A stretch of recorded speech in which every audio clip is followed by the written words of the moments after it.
আৰু আপোনাক লৈ জুবিন দাই গীত বহুত লিখিছে বুলি বহুত লিখিছা নেকি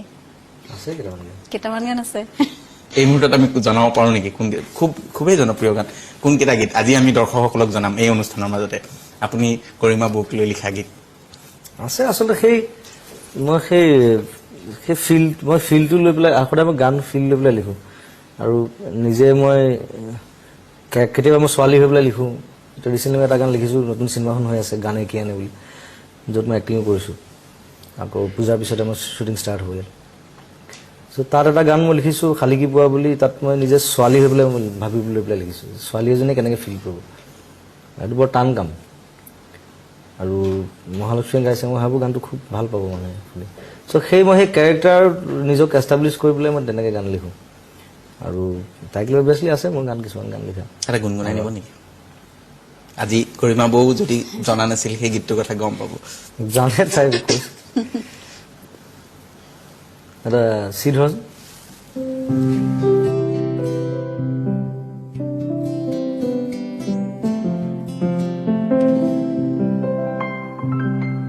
ষ্টেজতো গাওঁ চিনাকি গান জ্বলি উঠা জুই হৈ জ্বলোৱা মোৰ কামনা ফুলি ৰোৱা ফুল হৈ বৈ আহক বাসনা দূৰণি হওক বেদনা ফুলক হাঁহিৰ ফুলনি কুঁৱলী হওক চেতনা জৰক প্ৰেমৰ অগনি জ্বলি উঠা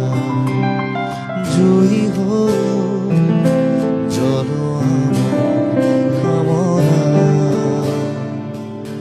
ফুলি ৰোৱা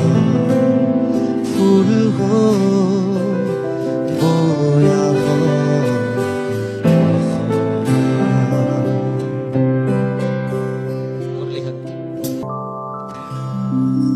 মোৰ জানৈ আকাশখন ধুনীয়া মোৰ জানৈ তৰাৰে জিলিকা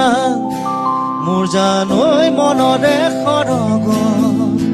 মোৰ জানৈ তুমি মোৰ মেনকা মোৰ জান দূৰণিতে মোৰ জান তুমি থাকা মোৰ জান সপোনত মোৰ জান আমাৰ দেখা মোৰ জানৈ মোৰ জানৈ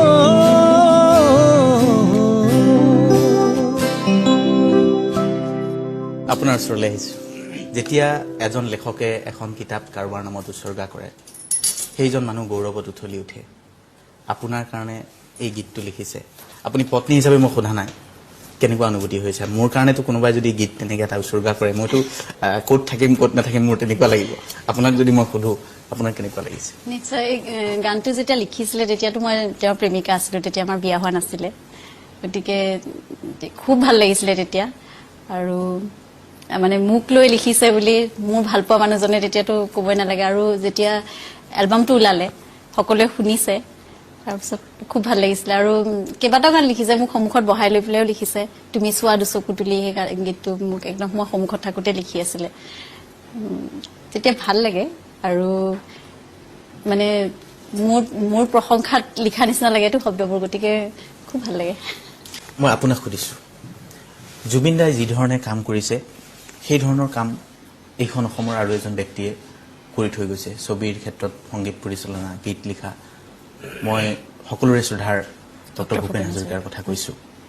আৰু বহুতে এতিয়াও চৰ্চা কৰে আমি আলোচনা কৰা শুনো যে ডক্টৰ ভূপেন হাজৰিকাৰ পিছত অসমত যদি কোনোবা এগৰাকী শিল্পী আছে সেইগৰাকীয়ে জুবিন গাৰ্গ এই ধৰণৰ কথা হয়তো আপোনাৰ কাণতো কেতিয়াবা পৰিছে সেই কথাটোৱে মই সুধিছোঁ যে আৰু দীঘলীয়া এটা যাত্ৰা আছে অসমবাসীয়ে ভাৰতবাসীয়ে জুবিন দাৰ পৰা পাবলগীয়া আছে আপুনি গোটেই বিষয়টো কেনেকুৱা ধৰণে অনুভৱ কৰে সেই অনুভূতিটো অসমবাসীৰ তেনেকুৱা বহুতৰ অনুভৱ এজন দুজন মানুহৰ নহয় বহুতৰ মুখত মই শুনিছোঁ সেইটো অসমবাসীৰ যিটো আশা মানে জুবিনে এটা খুব মানে এটা এটা যুগ ৰচনা কৰি থৈ যাব বুলি অসমীয়া সংগীততে হওক বা চলচ্চিত্ৰ জগততে হওক ছবি জগতত আৰু আমাৰ অতি শ্ৰদ্ধাৰ ডক্টৰ ভূপেন হাজৰিকাৰ লগত যেতিয়া তেওঁৰ পিছত যেতিয়া উত্তৰাধিকাৰী বুলি তেওঁক এটা মানে তেওঁৰ কথা আশা কৰিছে গতিকে মই ভাবো তেওঁৰ ওপৰত এটা গুৰু দায়িত্ব আছে আৰু সেইখিনি তেওঁ কিমান দূৰলৈকে মানে সাকসেসফুল হ'ব হেতু কথা ক'ব নোৱাৰো কিন্তু নিজৰ কৰ্তব্য তেওঁ কৰিব লাগিব আৰু সেই দায়িত্বটো তেওঁ এতিয়া বহুত বেছি বাঢ়ি গ'ল আচলতে অসমবাসীৰ আশা গোটেই দেশ